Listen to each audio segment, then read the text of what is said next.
Olá, queridos amigos, queridas amigas, estamos de volta aqui com o nosso programa Semeando Espiritualidades, Diálogo e Crítica, e hoje temos uma pessoa especialíssima, um amigo de muitos anos, que é o Sheikh Mohammed Rajib, e eu quero primeiro apresentá-lo porque esse é o nome islâmico, mas ele é um engenheiro eletrônico, psicólogo chamado Antônio Roberto Barros.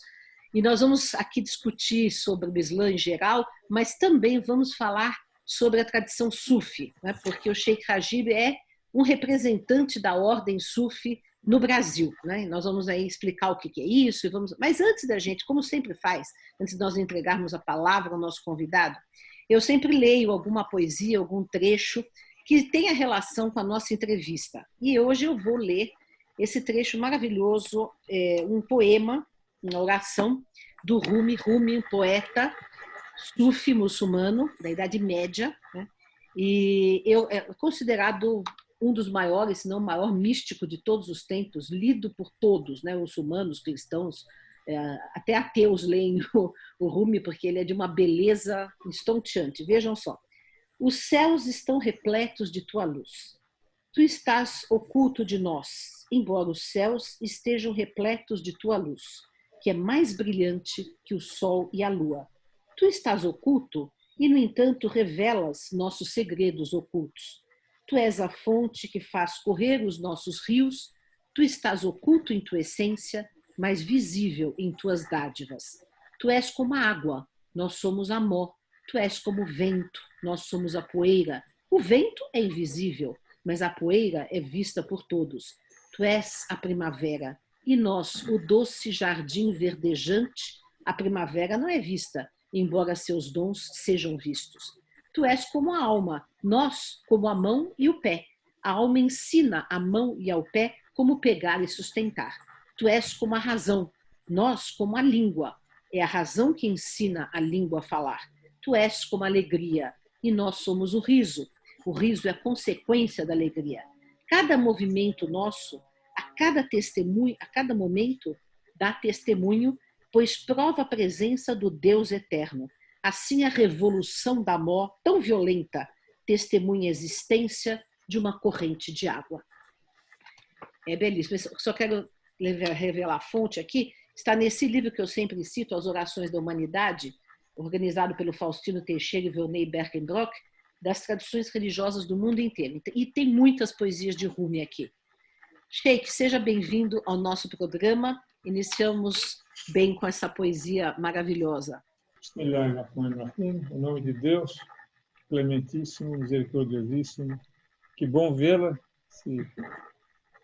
seu rosto acolhedor, feliz, muito iniciativo. Agradecemos o seu convite, participar das suas iniciativas, de propagar o bem e a verdade. Que Deus nos ajude que a gente consiga falar corretamente aquilo que é a nossa função. Então comece contando um pouco a sua história, Sheikh. Como é que esse engenheiro eletrônico, psicólogo, pós-graduado em administração, Antônio Roberto Barros, um brasileiro, né, se tornou representante de uma ordem sufi internacional no Brasil, né? Como que foi isso? Como foi essa trajetória? Conta um pouco para nós, né?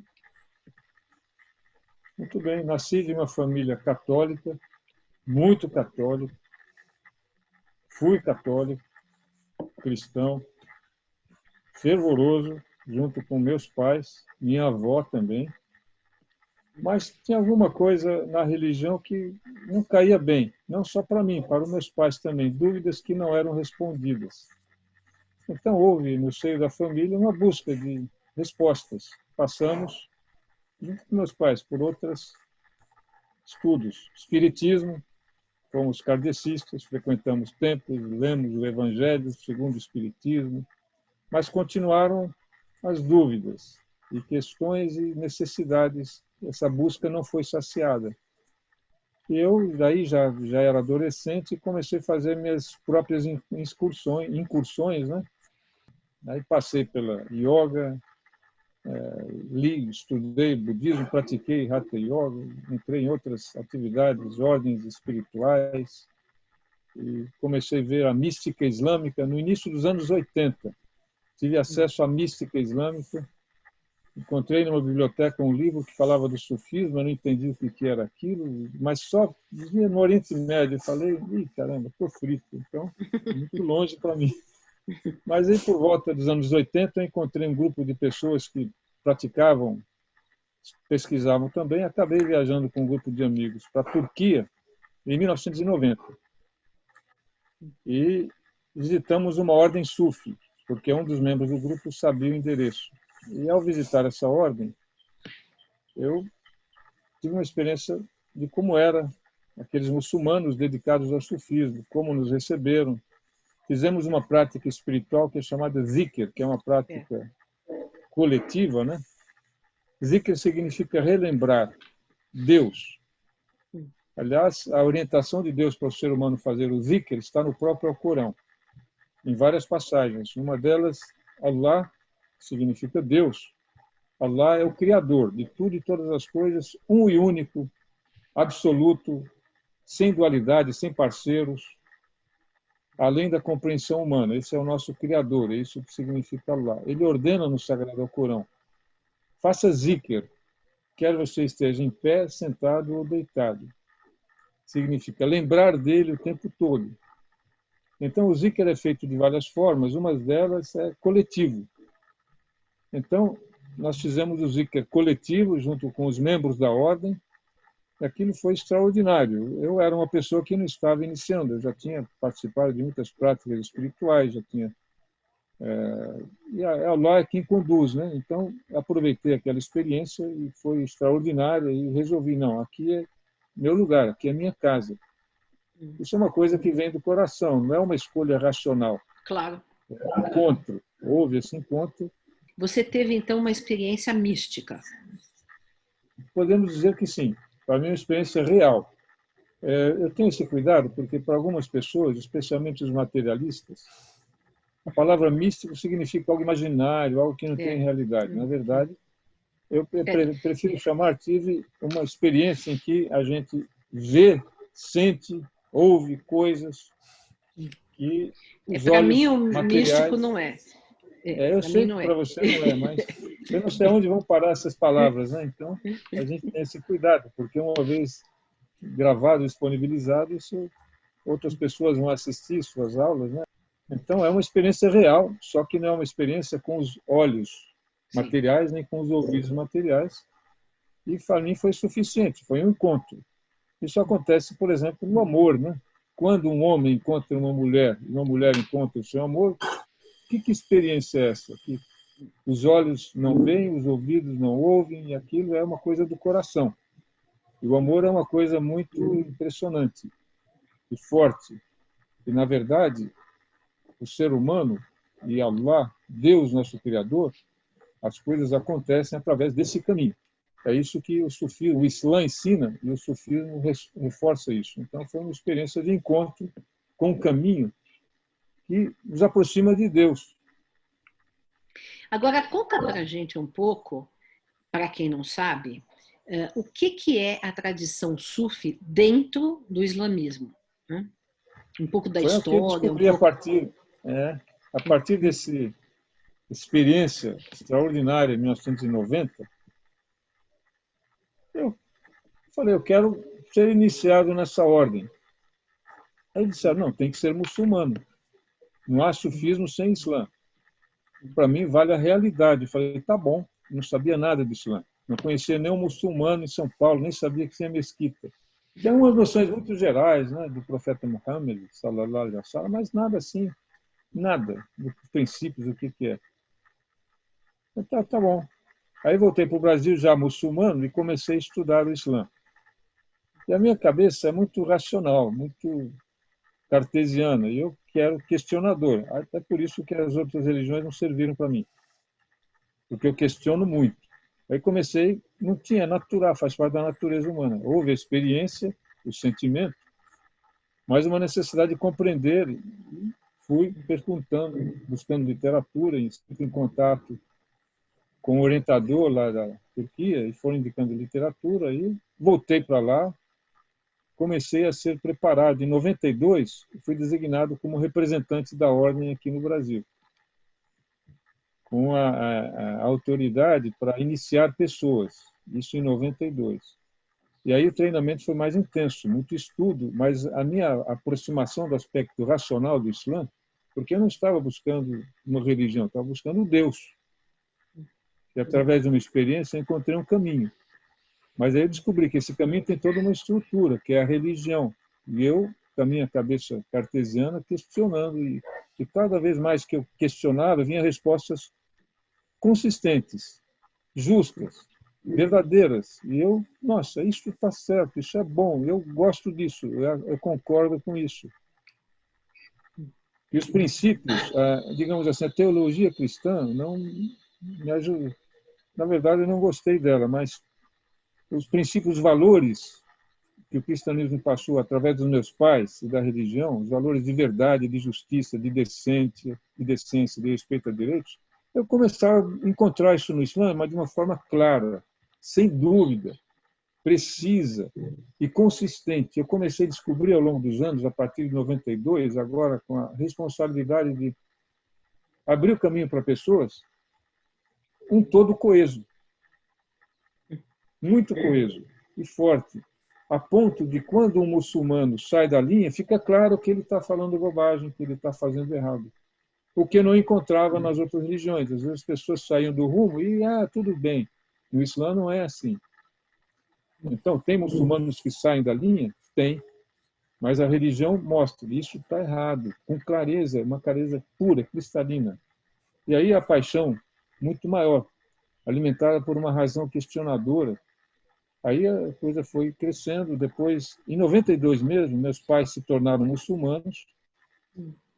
Na época, minha noiva também se tornou. Aí depois foi seguindo, encontrei meu caminho, meu rumo. Que deu um rumo, uma bússola que aponta para Deus. Porque o Islã, num versículo do Alcorão, Allah menciona o Islã como Sirat al-Mustaqim. Sirat é caminho, Mustaqim, reto, da retidão. Uhum.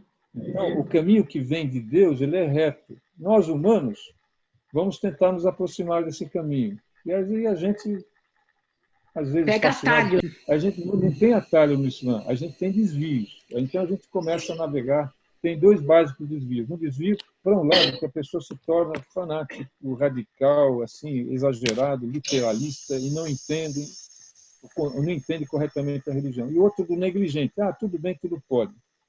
São dois desvios assim que saem do critério consistente da clareza cristalina da verdade, da justiça, do amor, do respeito a direitos, assim por diante. Mas fala um pouco do Sufi, né? Da prática, da tradição, que é muito antiga, né, do sufismo.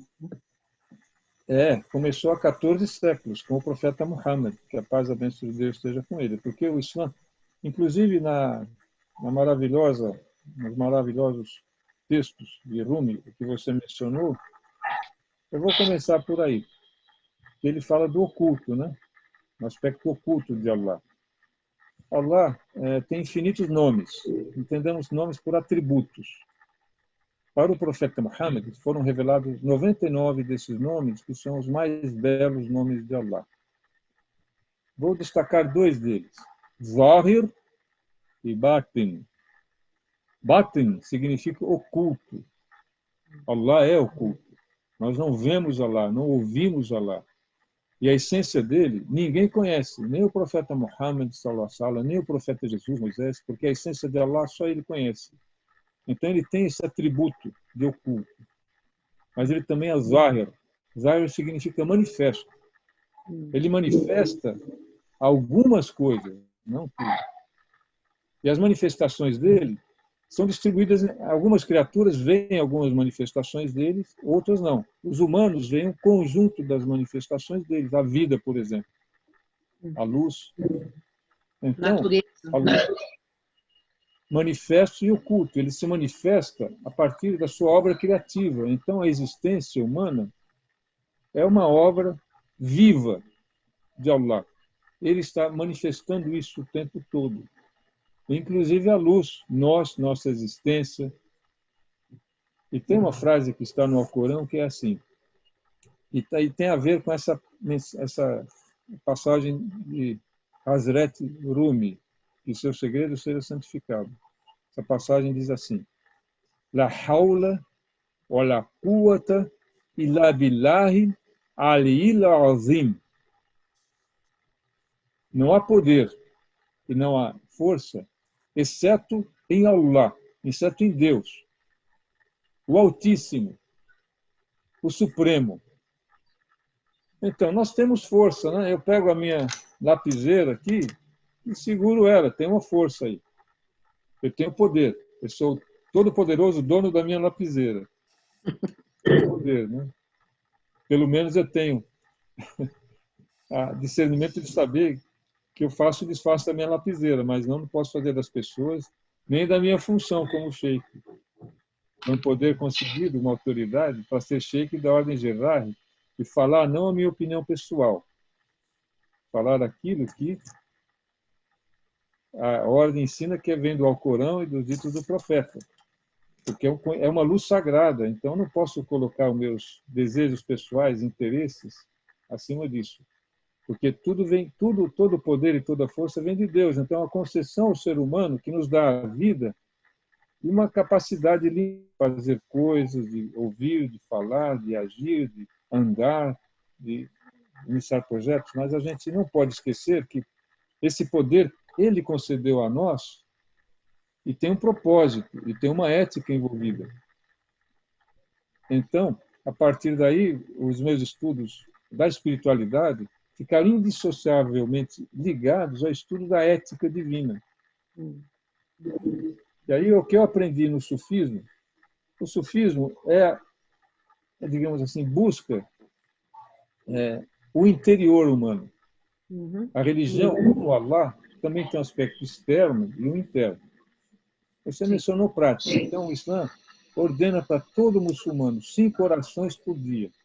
Nós temos que 5 vezes ao dia, em horários que são regulados em função da posição do Sol no céu. Olha que interessante isso. É o microcosmos, nós orientando o nosso dia a dia a partir do macrocosmos, que é a posição do Sol. Os muçulmanos já sabiam que a Terra é redonda e girava ao redor do Sol. Isso os cientistas islâmicos há 13 séculos atrás. Hoje tem gente que duvida que a Terra é redonda, né?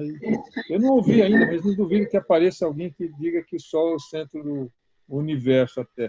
Bom, mas Deus que me perdoe. Não, tem os terraplanistas atuais, né? Isso eu sei, mas colocando o geocentrista, quer dizer, a Terra como eu não ouvi ainda. Os terraplanistas já ouvi que existe alguns, né? Mas os muçulmanos há 14 séculos sabiam que a Terra é redonda e gira ao redor do Sol, já tinham calculado lá, há 14 séculos, não, há 13 séculos, o diâmetro da Terra, assim por diante. Então, a gente regula o nosso dia a dia pela posição do Sol, e 5 minutos cada vez, quer dizer, no total dá 25 minutos de 24 horas, e Deus é tão generoso que dividiu em 5 parcelas de obrigação para a gente parar o que está fazendo, esquecer toda a correria do mundo material por 5 minutos e lembrar dele de uma maneira. E quem criou essa maneira? Foi o profeta Muhammad, sallallahu alaihi wasallam? Não. Foi o próprio anjo Gabriel. Ele revelou todos os detalhes da oração, a direção, como fazer, o que não fazer, as condições anteriores, etc., para buscar lembrar só de Deus e entrar em comunhão com Ele. Então, isso é dito que é o zikr manifesto. Mas como está o coração? Então, a oração tem esse aspecto externo, né, que é regulado pela Sharia, que é a lei divina, mas tem um aspecto interno também. No próprio Alcorão é mencionado a necessidade de estar compenetrado, de não estar distraído. Tem várias passagens, isso é induzido, né? Então, as ciências islâmicas se dividem em várias disciplinas, né? Então, tem uma disciplina que é a Sharia, tem os teólogos que se dedicam a Sharia, que vão estudar os detalhes. Como é que é as condições de limpeza, o tempo, os horários, e vão estudar isso em detalhes. E tem uma outra disciplina que é o sufismo, que estuda os aspectos internos, tudo com base no que o profeta Muhammad sallallahu alaihi wasallam ensinou e que emana do Alcorão. que é a nossa atenção. Aí vai lidar com a nossa atenção, os nossos sentimentos, especialmente o amor. E aí é uma escola que lida com isso e tem práticas baseadas nos ensinamentos do profeta Muhammad para nós treinarmos a nossa atenção, despertarmos a nossa atenção e desenvolvermos o sentimento de amor em nossos corações também. E você considera, por exemplo, essa experiência que você se referiu, que você teve, né? E que é uma experiência que, por exemplo, o sufismo busca favorizar ou ensinar como cultivar, né? Essa experiência da comunhão com Deus, da interiorização, do amor com o outro e com o amor a Deus. Essa é uma experiência que muitas práticas e muitas correntes místicas de várias denominações apontam na mesma direção, né? Então, há poetas místicos cristãos, há poetas místicos judeus, há poetas místicos hindus, né? E há os poetas místicos muçulmanos que são da linha Sufi, né? Você acha, quer dizer, eu vejo aí uma manifestação de Deus às criaturas, né? Em todas as dimensões, né? Deus se manifesta, né, para aqueles que o estão buscando com sinceridade e amor, né? E você não acha que, pergunto a você, você acha que é por aí nós podemos ter esse diálogo que nós estamos, por exemplo, estabelecendo aqui entre as diferentes correntes religiosas, pelo esse encontro com o sagrado, com o divino, né? Que todos nós buscamos de uma maneira ou de outra, né? Queria que você falasse um pouco. E há muito tempo nós temos justamente nos encontrado nessa proposição de diálogo, né? De diálogo interreligioso, de cultivo, né? dessa maneira de respeitar o caminho do outro, cada um procurando o seu, mas nos encontrando em Deus, né? Nos encontrando também no sagrado. Queria que você comentasse um pouco isso. No Sagrado Alcorão, Allah, que é Deus, louvado seja Ele o Altíssimo, nos ordena a dialogar, conversar com as pessoas, inclusive de outras religiões. E daí ele se menciona especialmente as pessoas das outras religiões, em uma passagem do Alcorão, com cortesia, com amabilidade, com respeito. Isso é uma ordem de Allah. E muitas pessoas têm uma natureza assim, que busca o diálogo, que busca... mas isso, Allah sabe como somos nós criaturas. E mesmo as pessoas propensas ao diálogo, muitas vezes agem de forma diferente. E muitas vezes aqueles que detestam o diálogo, às vezes são capazes de dialogar. Isso são as diferenças individuais. Mas o importante para nós muçulmanos é isso. O diálogo é importante, é a busca aproximar-se das pessoas. Em todos os assuntos é possível diálogo, mas não significa que nós tornamos possível. Porque Allah deu a todo o ser humano essa capacidade. Tem um versículo do Alcorão que Allah subhanahu wa ta'ala diz assim, que ele não dá a nenhuma alma carga superior às suas forças. Em árabe, La yukallifullahu nafsan illa wus'aha. Se ele deu para uma pessoa uma natureza, sei lá, digamos, ranheta, ele deu essa natureza. E às vezes a pessoa exacerba ela. Se ela é ranheta, ela pode se tornar monstruosa, se a pessoa fica investindo muito nisso. Mas Allah também deu à pessoa a capacidade de moderar isso. Está lá dentro. Se a pessoa tomar as decisões corretas, ela vai ser capaz de dialogar. Também. Então, porque se é uma ordem de Deus buscar o diálogo, a boa convivência com civilidade, é dever do muçulmano buscar isso, qualquer que seja a sua natureza. Uhum. Então, essa é a minha referência como um representante de uma ordem sufi. A primeira referência é o que Allah espera de nós. Agora, a segunda referência é o profeta Muhammad, porque ele é o Corão vivo. Essa é a ordem de Allah. E ele é uma misericórdia de Allah, sallallahu alaihi wasallam, que a paz e a bênção de Deus seja sobre ele. Porque ele viveu com perfeição essas ordens de Allah. E eu estudei a vida dele a fundo, em fontes autênticas. E ele inclusive por historiadores não muçulmanos, ele recebeu a alcunha de um profeta gentil, porque todas as referências históricas ele era amável, cortês, jamais saía da linha. Ele ficava irado? Às vezes ficava. E quando ele ficava irado, tem uma veia aqui na testa que ficava entumecida. Mas jamais, não há nenhum registro que ele perdeu a compostura, que ele se tornou hostil, que ele baixou o nível, que ele deixou de ser cortês. E com o que ele se irava? Com a injustiça. Aí está uma diferença também. A maioria das pessoas dominadas pelo ego fica irada quando é contrariada nos seus desejos e apetites, mesmo que sejam injustos. A pessoa quer uma coisa, mesmo que seja injusta, não importa. Ela não consegue, vira um monstro. O profeta não, ele ficava irado quanto uma injustiça e com a mentira, com a inverdade. Aí essa veia aqui entumecia. Mas jamais, esse é o nosso exemplo, como viver essa ordem de Allah no Corão. Mesmo quando você vê uma injustiça, manter a compostura, a cortesia, a decência e a dignidade, sua e do interlocutor também. Porque nós temos o dever de respeitar a dignidade do interlocutor também. Esse é o valor islâmico, né? Nós muçulmanos fazemos isso? E outra história. Aqueles que se esforçam para viver uma vida aprovada por Deus, eles se esforçam para controlar os seus egos, né? Nós chamamos em árabe o nafs, que é a alma animal, para se adequar a esse critério ético. Então, mas tem outras pessoas de outra natureza que entendem isso, de todas as religiões. E no diálogo se conversa, se troca experiências, se troca visões. Então, nada mais agradável e construtivo do que dialogar com quem gosta de dialogar e que tem esses princípios também. Mas é importante tentar dialogar, tentar com aqueles que também não conseguem. Quem sabe Allah nos use para que eles desenvolvam um ponto de vista diferente. Sim. Sheikh, eu queria te fazer uma pergunta. A gente entrevistou recentemente um pastor presbiteriano, e o Leonildo, que está aí, é um dos programas anteriores, e ele estava falando sobre uma coisa muito interessante, que é a história, não a história do judaísmo. No início, a ideia de Deus único e de que eles eram o povo escolhido,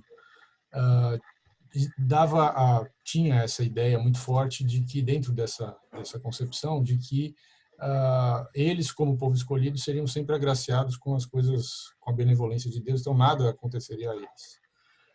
Mas com o passar da história e com todas as perseguições que eles sofreram, todas as escravizações e as fugas e tal, essa ideia teológica foi mudando para uma outra concepção de que não era mais um Deus que ia protegê-los a todo custo de todos os males, mas era sim um Deus que chorava junto com eles. É um Deus que estava sempre presente para consolá-los diante das problemas da vida. Como que o Islã vê isso? Porque essa ideia, na conversa com o pastor Leonildo, ele diz o seguinte: ainda essa diferença entre esse judaísmo mais primitivo e esse judaísmo mais amadurecido ainda é uma questão que não está resolvida na sociedade contemporânea, porque muitas religiões ainda vendem a ideia de que, uma vez que você seja adepto dessa religião, não importa qual seja, todos os problemas vão estar resolvidos. E você não vai mais sofrer, e você não vai ter mais problemas. E as pessoas acabam comprando essa ideia, né? Muitas pessoas acabam comprando essa ideia. Como que o Islã... Uma barganha. Como que o Islã vê o papel, a Deus nessa relação com o homem, nesse sentido? Então, o Islã vê isso, do ponto de vista teológico, assim. Islã, do ponto de vista teológico, significa submissão voluntária à vontade de Deus. Quer dizer, a pessoa pode não, porque se é voluntária, ela tem escolha. Então, requer um reconhecimento de Deus, da sua existência, que a vida tem um propósito, que ele define o propósito e a ética de vida, e a pessoa aceita isso e resolve se adequar a isso. Então, por esse ponto de vista, veja, no Alcorão são mencionados Abraão, alayhi salam, não, antes até Adão, alayhi salam, Noé, alayhi salam, Abraão, alayhi salam, Moisés, alayhi salam, Jesus. Davi, Salomão, alayhi salam, Jesus, alayhi salam, e o profeta Muhammad, sallallahu alaihi wasallam, todos como profetas mensageiros. Então, nós acreditamos que Abraão recebeu uma mensagem divina, um livro sagrado, de 10 páginas. Moisés, isso está no Alcorão, recebeu a Torá. E Jesus recebeu os evangelhos. O profeta Muhammad recebeu o sagrado Alcorão. Todos falando a mesma coisa, os mesmos princípios. Então, para nós, eles eram muçulmanos. Noé foi muçulmano, Abraão muçulmano, Davi muçulmano, Salomão muçulmano, Jesus muçulmano, profeta Muhammad muçulmano. Muçulmano significa aquele que fez a escolha de ser submisso à vontade de Deus. Agora, o que acontece? Quando Deus envia um profeta para um povo, aquele povo estava vivendo injustiça, opressão, tirania, desvios, perversões, corrupções. Então, Deus mandava um profeta com o critério ético. E aquilo dava um novo rumo. Foi o que fez Abraão, alayhi salam, que vivia numa comunidade politeísta.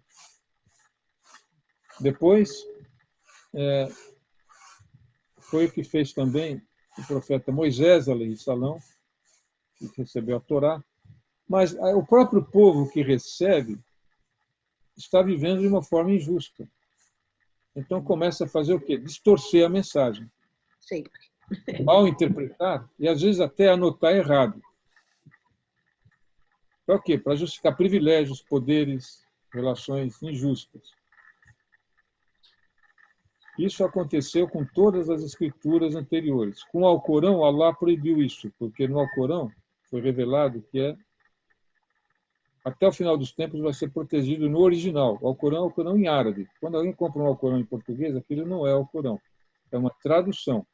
O Alcorão original em árabe, que só pode ser compreendido a partir de uma exegese, que é uma ciência dentro do Islã, que parte daquilo que o profeta ensinou, os companheiros, tem uma metodologia muito precisa.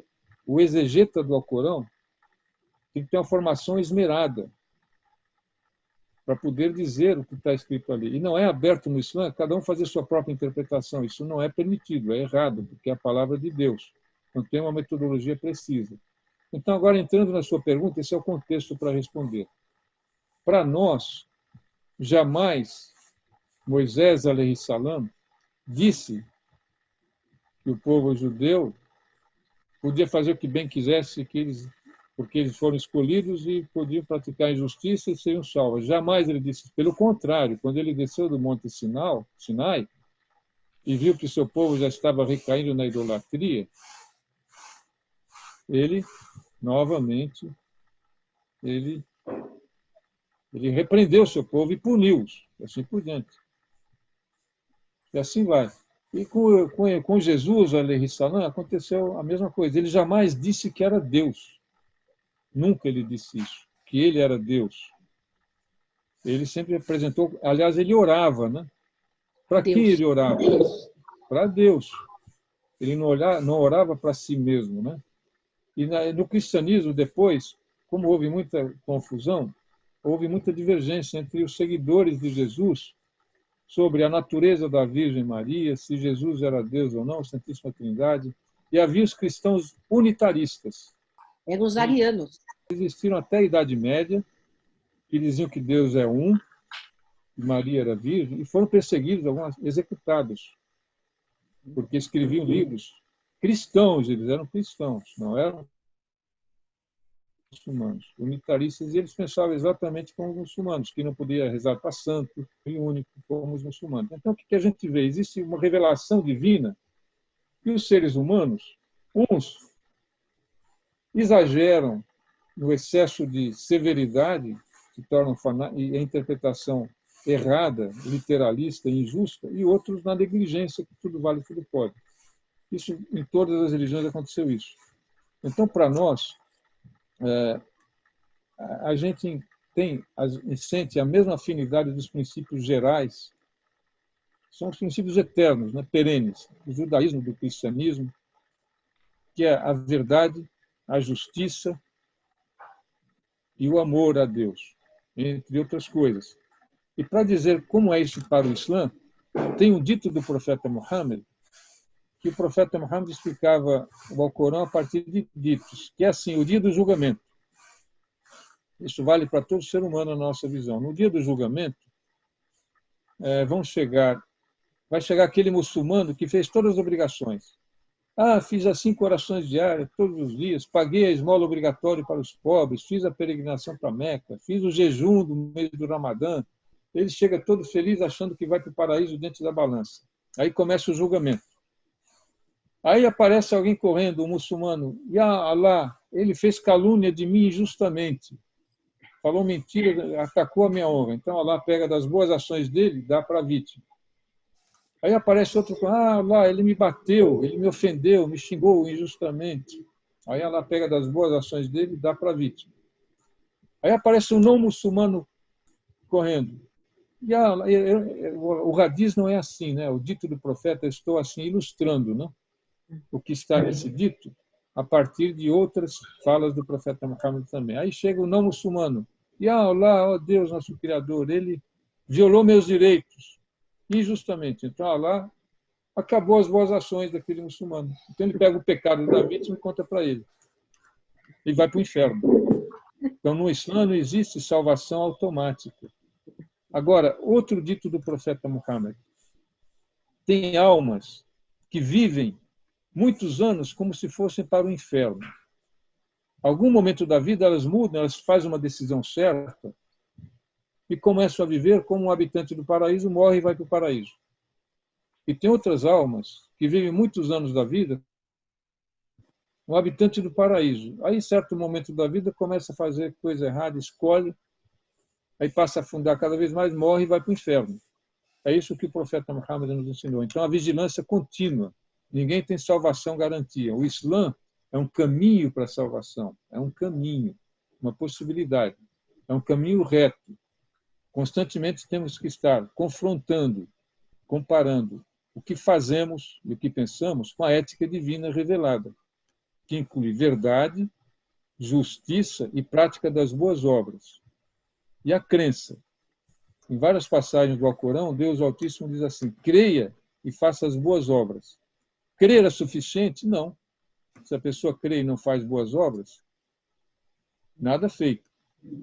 Fazer as boas obras e ser descrente é suficiente? Também não. A pessoa pode ser caridosa, fazer o bem, mas não crê em Deus, ou crê de uma forma errada, que Ele é muito, etc. Também não adianta. Então, crer que Allah é um e único, estabeleceu um propósito para a vida e enviou profetas, entre eles Noé, Abraão, Moisés, Davi, Salomão, Jesus, o profeta Muhammad, crer em Deus e seus mensageiros e fazer as boas obras. Senão, não adianta se tornar muçulmano se não pratica as boas obras e faz o mal. Esse é o que nós acreditamos. Agora, o que as pessoas fazem, aí é uma questão individual de cada um e Deus, né? Mas a diferença é que nós temos um critério. Quando a justiça exige que a gente se posicione, a gente olha para o comportamento do pessoa, a gente tem uma fonte clara que diz, não, isso está errado, de acordo com o Corão, de acordo com o ensinamento do profeta, não há dúvida. Duas coisas. Uma coisa eu queria comentar, e depois a outra eu quero perguntar para você.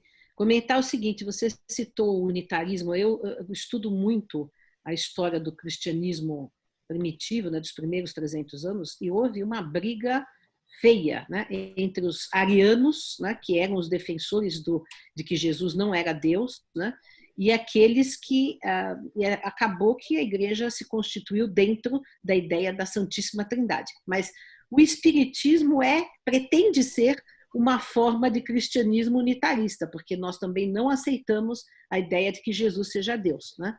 Então, e honramos Jesus como alguém que trouxe uma mensagem ética, universalista, mas não o consideramos Deus, né? Para o espiritismo, Deus jamais poderia se encarnar num corpo humano, né? Está acima de qualquer qualquer possibilidade de encarnação. Só queria comentar isso, como a gente tem, às vezes, coisas que se cruzam, uma ou outra religião, a gente se conversa em alguns aspectos. Mas eu queria, com você estar falando, você ressaltou várias vezes que uma coisa, em todas as religiões, isso vale para todo mundo, uma coisa é a religião, o que a revelação diz, orienta, e outra que as pessoas fazem, né? Então, eu não posso deixar de perguntar para você, que agora nós estamos aí diante desse arrefecimento do radicalismo na França, né? Decapitaram aquele professor, e alguns islâmicos foram, enfim, culpabilizados por conta disso, né? E aí há muitas vezes essa ideia de que a mídia às vezes passa, né, de que todo muçulmano é terrorista, é radical, é violento. Então eu gostaria que você comentasse isso, né? Como é que, por exemplo, nesse caso, né? Porque eu pessoalmente, aí eu vou mostrar minha opinião, né? E aí você comenta do ponto de vista islâmico, mas assim, eu pessoalmente não concordo com o tipo de agressão às religiões que algumas pessoas fazem, por exemplo, satirizar algo que é sagrado por outro, né?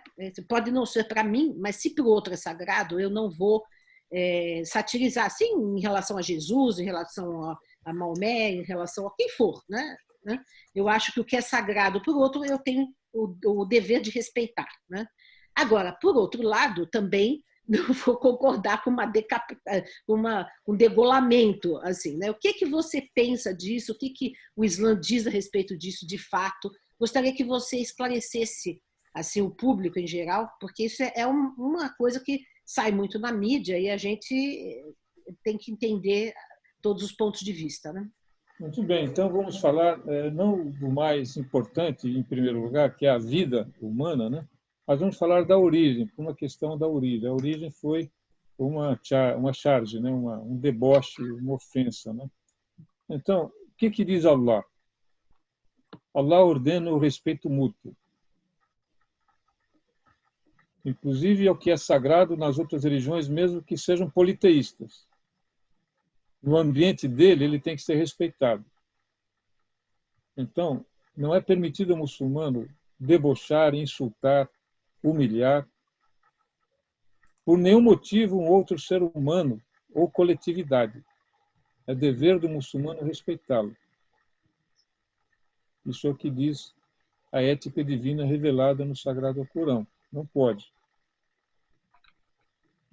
Mas a ofensa tem que ser... Então, no mundo islâmico, as ofensas são julgadas. Isso é uma civilização. Os países que aplicam a lei islâmica, tanto a nível individual, o indivíduo insultou o outro, isso é um crime lá. No Brasil também. O assédio, né?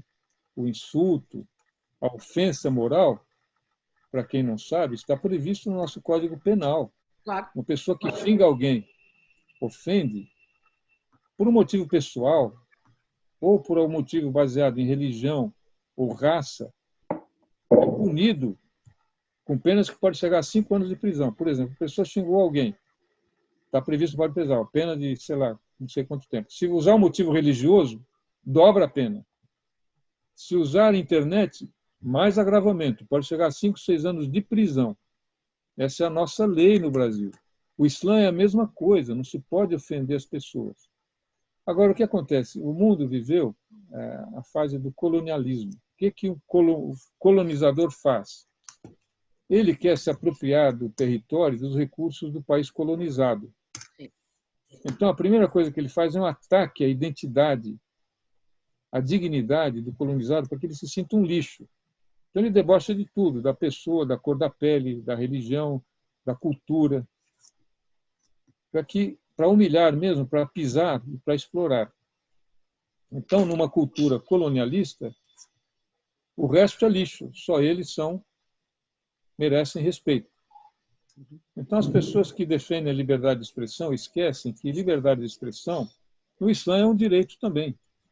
Liberdade de pensar, de consciência, de expressão, é um valor islâmico também.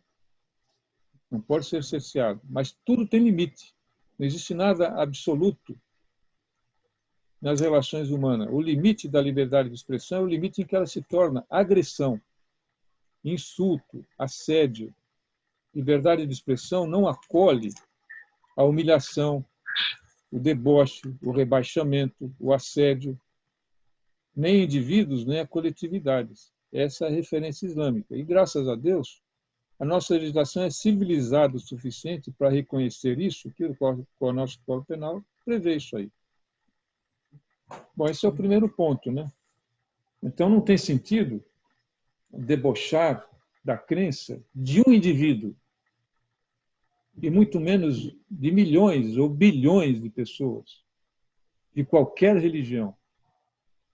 Ferir os sentimentos, porque a religião é algo em que a pessoa estrutura sua concepção de vida, de existência, de si mesmo. É algo muito íntimo. Então, isso precisa ser defendido pelas nossas leis. E, graças a Deus, no Brasil, isso é protegido. Então, graças a Deus, a nossa cultura, apesar de termos tido colônia, é mais a nossa legislação mais civilizada que alguns dos países que se acham o topo da civilização. E a legislação francesa, aparentemente, não prevê isso, porque aparecem figuras defendendo a liberdade de expressão, que é a liberdade de ofender, de debochar, de humilhar, de assédio moral. A liberdade de expressão tem que ter limite, nada é absoluto. Tudo tem que ser regulado. Regulagem é necessária para quê? Para a convivência pacífica. Porque se a pessoa insulta outra, a outra vai reagir como? Insultando também. Nós, seres humanos, nós dificilmente contemos a nossa ira. Aliás, perguntaram para o profeta Muhammad, quem é o mais forte entre nós? E ele respondeu, o mais forte entre nós é aquele que melhor controla a sua ira. Olha só, eles estavam no meio de uma guerra, sendo atacados. O tema era a força, a habilidade. Quem é o melhor, mais forte entre nós? Aquele que melhor controla a sua ira. E ele foi o exemplo máximo disso aí. O máximo que acontecia quando ele irava era enfumecer essa veia. E mais nada. Ele não perdia a linha. Em nenhum momento. Ele ouvia os seus piores ofensas e sempre usando o seu raciocínio e a sua orientação divina, ele agia de uma forma equilibrada, sensata e justa. Então, a ofensa recebida, ela é o limite para você revidar. Então, por exemplo, uma pessoa xingou outra, você é assim assado. O ofendido, no máximo, ele pode dizer assim assado por outro. Não pode dizer duas vezes assado, porque aí ele já vai se tornar agressor. A primeira vez é quando ele disse você é assim assado, então ele igualou com o agressor. Se ele disser você é duas vezes assim assado, aí ele já se tornou agressor. Então, dada essa natureza de muitos de nós humanos sermos descontrolados e fracos, né? Que é uma fraqueza espiritual, que o indivíduo, às vezes, que xinga e fala, ele se sente forte, né? Mas, na verdade, do ponto de vista islâmico, ele é fraco espiritualmente, porque ele não tem capacidade de controlar sequer a sua voz. Às vezes ele é tão fraco que não se contenta em xingar e falar, ele quer bater também, mais fraco ainda. Então, quando o muçulmano sofre uma ofensa, ele tem três alternativas. Primeira alternativa é buscar a justiça. Aí a justiça vai envolver as testemunhas e vai decretar a pena. A pena pode ser, então xinga ele do mesmo xingo que ele te xingou. Às vezes tem que ter um julgamento, etc. Testemunha, ele me xingou não sei quem da minha família. Tá bom, então agora você pode xingar ele também, a família dele. Não pode passar disso. Aí, segundo nível, a pessoa não quer, ela acha, isso é uma baixeza, falar a mesma coisa que ele falou, eu vou diminuir o meu padrão, eu não quero. Mas isso me causou transtornos morais, eu quero uma indenização em dinheiro. É a segunda, aí o juiz decreta, isso depois do julgamento. Então, o agressor tem que indenizar a vítima de tanto. E a terceira alternativa, que é o que o profeta exemplificava, é o perdão. Ele diz que é mais beneficiário espiritualmente, mas o perdão tem uma condição, que é o agressor reconhecer que errou e parar de fazer. Aí ele pode ser perdoado e a vítima pode perdoar. Não pode perdoar se o cara não reconhece que errou, porque vai continuar a injustiça. Aí é uma falta de misericórdia, né? Perdoar.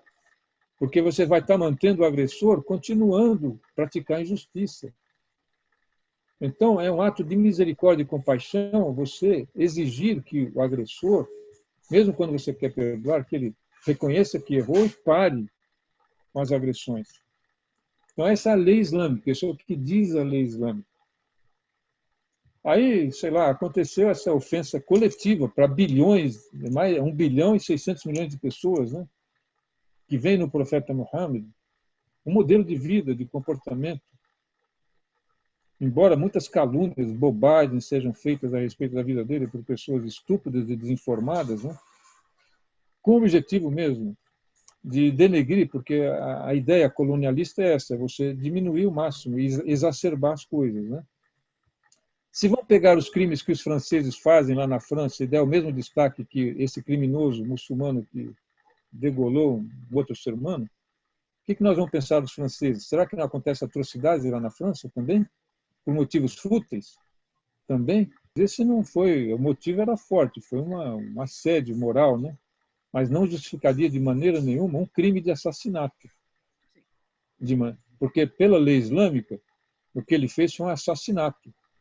Ele se tornou um assassino. O Islã condena fortemente os assassinos. Isso é muito importante deixar claro, né? É claro.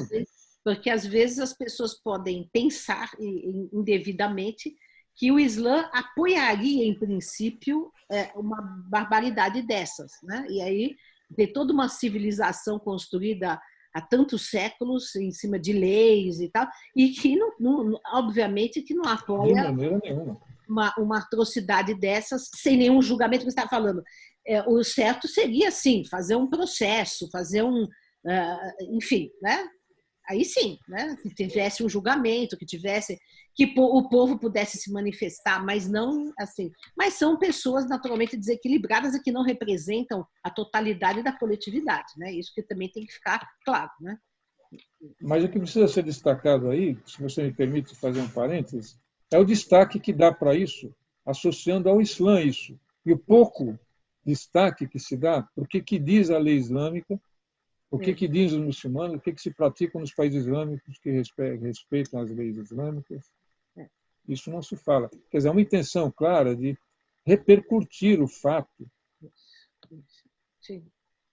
E que traz uma ideia, uma falácia, né? Porque a pessoa começa a associar ao Islã e aos muçulmanos que repudiam isso, na sua totalidade, na sua maioria quase total, porque totalidade não pode dizer, porque aqueles que não estão praticando o Islã são criminosos, são psicopatas, né?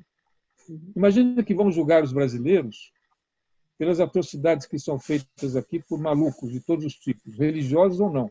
Um pastor, um sacerdote, alguém que faz uma coisa terrível e começa a dar um grande destaque mundial sobre o assunto. É isso aí. Então, está errado isso. Infelizmente, Sheikh, nós já ultrapassamos de muito nosso tempo. A conversa está super. Ah, é? Nossa. Já ultrapassamos, né? A conversa. Eu nem percebi. A gente também não. A gente, quando conversa aqui, tem tanta coisa bonita e interessante. Você teria, para encerrar, você trouxe algum poema para a gente, para encerrar? Então, encerra. Na verdade, trouxe aqui alguns poemas, por exemplo, você mencionou Rumi, eu trouxe aqui a abertura do Masnavi. Masnavi é a obra máxima de Rumi, tem 6 volumes, né? O original é em persa, e não tem nenhuma tradução boa disso aí, infelizmente. A melhorzinha que tem é em inglês, do Nicholson. E eu me dei, com base nessa em inglês, eu fiz uma tradução para o português da abertura do Masnavi, que fala de algo que é fundamental para o ser humano, que é a nossa origem, a nossa essência. Na verdade, no Islã, e o sufismo ensina isso, nossa realidade é alma. Nós não somos corpos. O corpo é uma roupagem. Essa alma veio do universo divino e vai voltar para lá, com o resultado do que fez. Então ele fala disso. Ele diz assim: Bismillahirrahmanirrahim. Em nome de Deus, o Beneficentíssimo, Misericordiosíssimo. Ouça a flauta como relata uma história, reclamando da separação, dizendo: desde que fui retirada do leito de origem, meus lamentos têm levado homens e mulheres a lamentar. Eu quero um peito dilacerado pela separação para que possa revelar-lhe a dor do amor saudoso. Todo aquele que é separado de sua fonte deseja a volta do tempo em que a ela estava unido.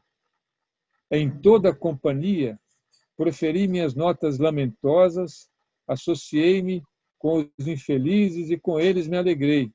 Todos se tornaram meus amigos por sua própria opinião. Ninguém procurou meus segredos em meu interior.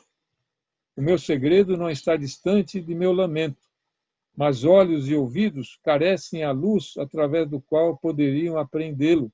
O corpo não está oculto à alma, nem a alma ao corpo. No entanto, a ninguém é permitido ver a alma. Este som, aí, esse é o que...